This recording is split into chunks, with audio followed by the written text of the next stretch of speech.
डूबने वाला जहाज माना जाता था। लेकिन आज से करीब 100 साल पहले कभी न डूबने वाला ये जहाज डूब गया और इसके डूबने का रहस्य आज भी साइंटिस्ट सॉल्व करने में जुटे हैं। जहां 3 लोगों में से सिर्फ एक ही इंसान बच पाए थे, वहीं 1500 से ज्यादा लोगों ने इस दुर्घटना में अपनी जानें गंवाई। लेकिन इन सब मरे हुए लोगों में से सिर्फ 340 लाशों को ही बरामद किया जा सका। तो अब ये सवाल उठता है कि बाकी के 1160 लाशों का क्या हुआ। चलिए उससे पहले एक रिकैप देख लेते हैं। अप्रैल 14, 1912 को जब आरएमएस टाइटैनिक एक आइसबर्ग से टकराने की वजह से पानी में समाने लगा, जिस वजह से 1000 से ज्यादा लोग नॉर्थ अटलांटिक ओशियन के बर्फीले पानी में डूबकर मारे गए, जिसका तापमान -2 डिग्री सेल्सियस बताया जाता है। इतने लोगों के मारे जाने के पीछे जो सबसे अहम कारण बताया जाता है वो है टाइटैनिक पर लाइफ बोट्स की कमी। जहां टाइटैनिक के पैसेंजर कैपेसिटी के हिसाब से 60 लाइफ बोट्स होने चाहिए थे, वहीं टाइटैनिक पर सिर्फ 20 लाइफ बोट्स ही मौजूद थे।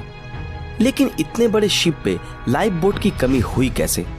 जब टाइटैनिक अपनी यात्रा शुरू करने वाला था, तब टाइटैनिक के मालिक दल ने ये देखा कि अधिक लाइफ बोट की वजह से टाइटैनिक के डेक का लुक फीका फीका लग रहा है और इसी कारण उन्होंने लाइफ बोट्स को कम करने का फैसला किया।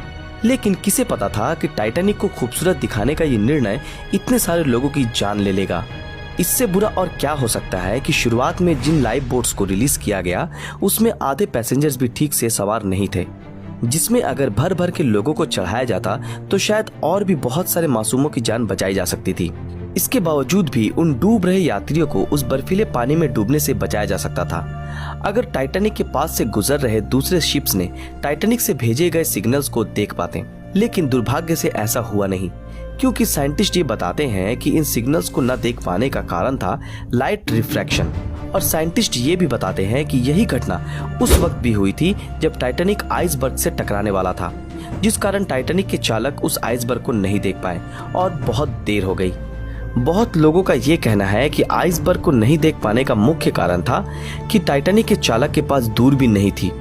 और इसके पीछे का कारण ये बताया जाता है कि जिस कबर्ड में सारे दूरबीन रखे थे, उस वक्त टाइटैनिक पे ड्यूटी कर रहे ऑन ड्यूटी सेकंड ऑफिसर के पास उन कबर्ड्स की चाबियां नहीं थी, क्योंकि उनसे पहले जो सेकंड ऑफिसर टाइटैनिक पर ड्यूटी कर रहे थे, जिनका नाम था डेविड ब्लेयर, वो दूसरे ऑफिसर को चाबी हैंडओवर करना ही भूल गए थे।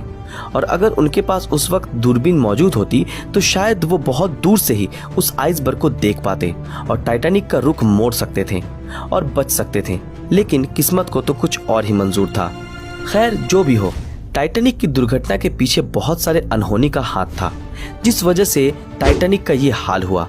और सच्चाई ये है कि टाइटैनिक के साथ 1000 से भी ज्यादा लोगों ने अपनी जानें गंवाई और जिनकी लाशों को निकालना भी मुमकिन नहीं हो पाया।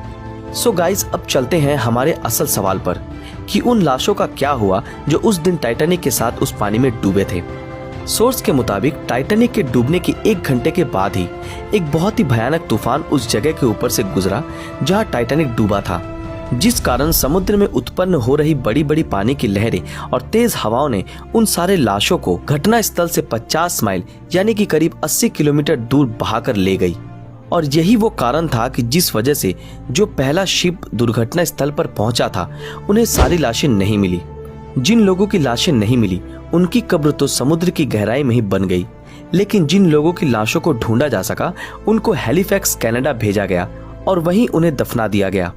हमें अभी भी एग्जैक्ट लोकेशन का पता नहीं चल पाया है, लेकिन साइंटिस्ट अभी भी ये उम्मीद लगा रहे हैं कि वो उन लाशों को ढूंढने में कामयाब होंगे, जो हर वक्त टाइटैनिक को लेकर स्टडी कर रहे हैं और जो इसके पीछे की मिस्ट्री को सॉल्व करने में सालों से जुटे हैं। इस भयानक दुर्घटना में 1000 से ज्यादा लोगों ने अपनी जानें गंवाई, जिसके बारे में सोचने से भी आज हमारी आंखें नम हो जाती है।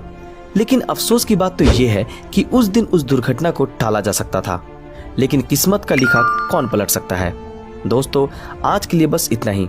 अगर आप भी टाइटैनिक से जुड़ी कुछ जानकारी जानते हैं तो हमारे साथ कमेंट सेक्शन में शेयर कर सकते हैं।